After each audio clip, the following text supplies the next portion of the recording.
I'm Van. You're watching Nova's Chin.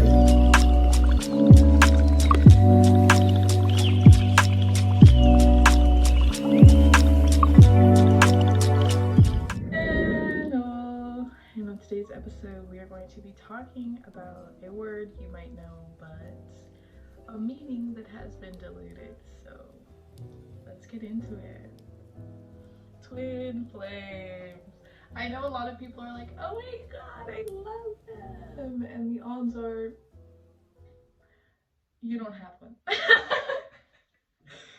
That's a controversial statement because obviously I can't tell you who your people are in your life, right? But I can tell you the definition and the actual experience that it is. Obviously not detail for detail because I am not that person. I generalize most of my videos or my experiences just because I don't really like doing very public personal things. So yeah, I'm a private person in summary. I didn't need all those words, but yeah, it's not this amazing over the moon experience that everyone has portrayed in the media, which I mean, it's the media, so why would we believe it? But we do. It's hard. It's a very intense experience, especially because of the level of triggering that happens. If you don't know what a trigger is, I should probably make a video on that, huh? I think I do have a video on it. Triggers are, in summary, something that reminds you of a traumatic experience or and trauma. I know we've intensified it in our lives, but it is anything that caused you distress, whether emotional or physical. So yeah, I'm not saying that that person traumatizes you because I'm not trying to portray like this whirlwind romance like old school movies where it's like a love-hate relationship. That's not what I'm trying to idolize. I'm not a person who's gonna idolize any relationship because it is so unhealthy to attach the only thing to your life that you want is another person. And I'm not saying that love isn't a good goal or that family and all that is. I'm saying more in the sense of like that being your only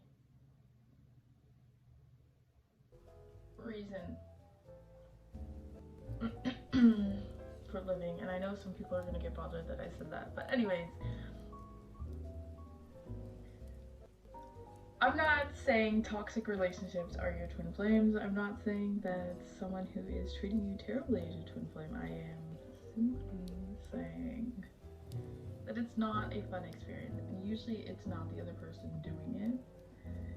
On both ends, you will feel like they're doing or saying something that's not even happening sometimes to cause triggers, because the reason that we have twin flames is to have that one person in the world that can trigger you so bad that you have a whole new evolution.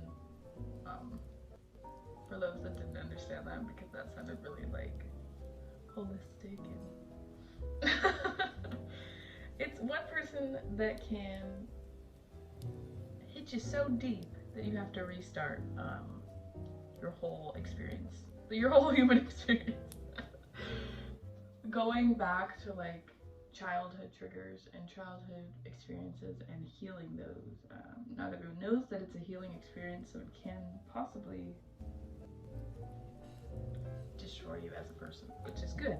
Destruction is good. Not all destruction, but the reason for the destruction is so that you can build yourself a better foundation of self-love. That's basically the purpose of twin flames. I know a lot of people are not gonna like that I said that because they think it's a love whirlwind romance thing, which it can be. Some are, some end up together, not a lot. And it takes a lot of work if you do, because they're a mirror to you, which is intense and sometimes hard to look at. Mirrors in the spiritual world are showing you parts of yourself that you wouldn't have looked at any other way except through that person. So you getting mad at that person may be you being mad at that version of yourself without realizing it.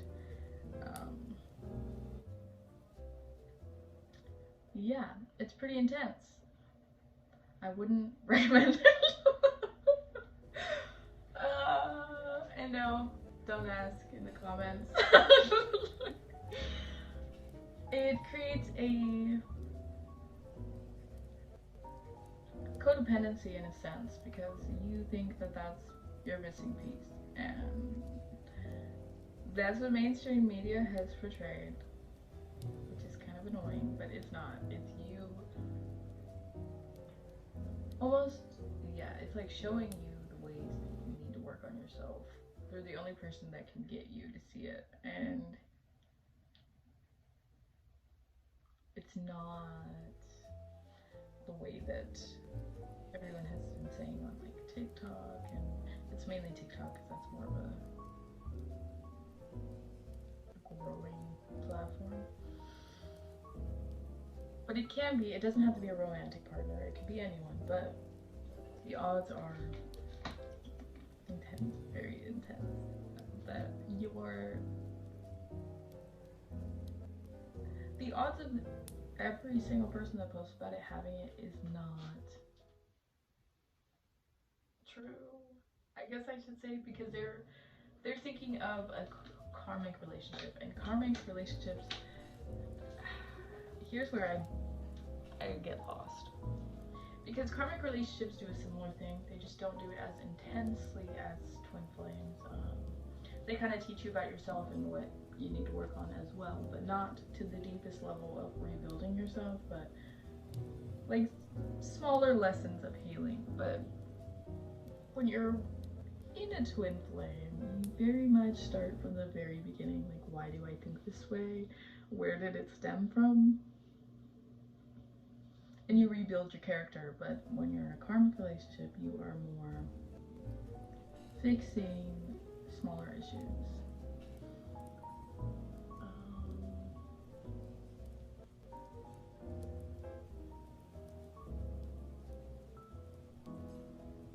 But the purpose of it is not to get back with this person, or fixing yourself for this person, or being better for this person, or any of that. It is learning to love yourself, learning to love what you see reflected in the mirror of them.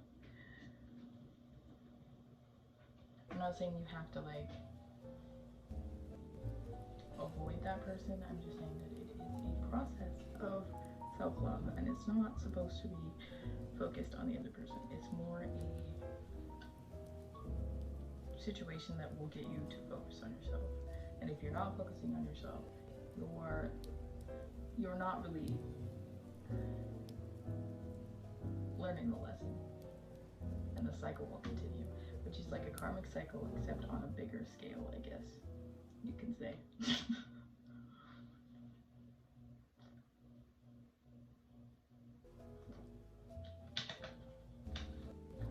Soulmates are different. Soulmates are more in a sense that they understand you and they make you feel safer and allow you to be yourself. And soulmates can be toxic too.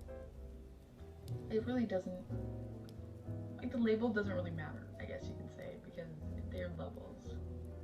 Like, you could feel like a karmic is your soulmate, but they may not be.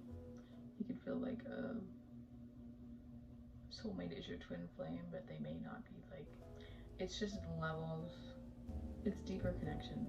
The twin flame can, if it is healed and that you both work on loving yourself, whether that is, again, any relationship you have with them, It could be like a sister, it can be a friend, whatever. You allow yourself to do the healing and work. It can be a very understanding and not controlled, a very understanding and open and honest relationship, but it really depends on both of you to work on the relationship, like all relationships.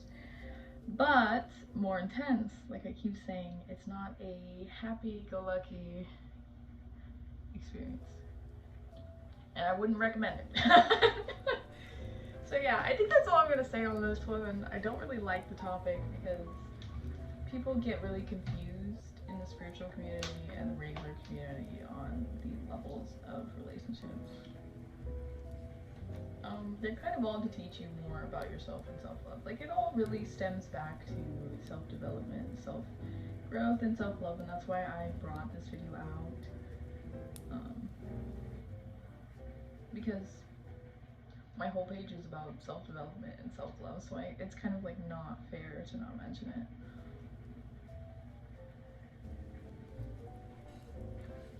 I can answer questions if you want to DM me about it. About your experience. Probably not about mine.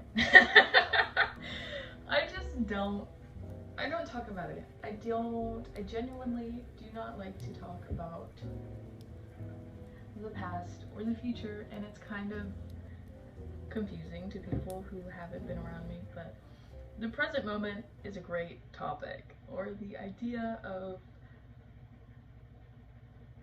what the present moment can do for your future, I'm fine with, but the idea of sailing out to your future and talking about that, don't enjoy visiting the past either, because on one hand, you're reliving it when you visit the past, which is like, why do that if you got out of there, even if it's a good experience. Like, yes, you have that, and you can tap into that whenever you want to, but why right now with a different person? And future, it's like, why are we so fixated on the next point in life? Like, can we just experience now? I don't know. I sound like a really intense avoider. I know that, and I'm not. Trust me, I face everything head on, but maybe that's why I'm like, yeah, no, let's not do that right now. Let's just relax, just experience. I was saying we get so fixated on the past and the future that we miss the current moment, and I think that's where I'm gonna leave this video off. Thank you for watching, and I hope this helped some of you on your spiritual journeys. I will see you in the next one.